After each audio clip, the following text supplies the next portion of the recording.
E a receita de hoje é salada russa, uma receita simples e super fácil.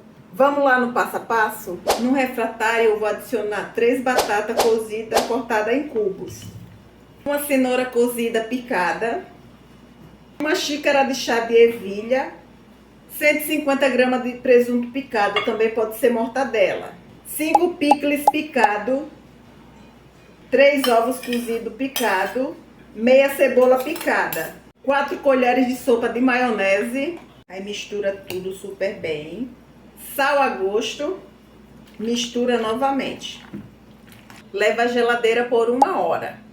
E a salada russa ficou pronta, é só se deliciar.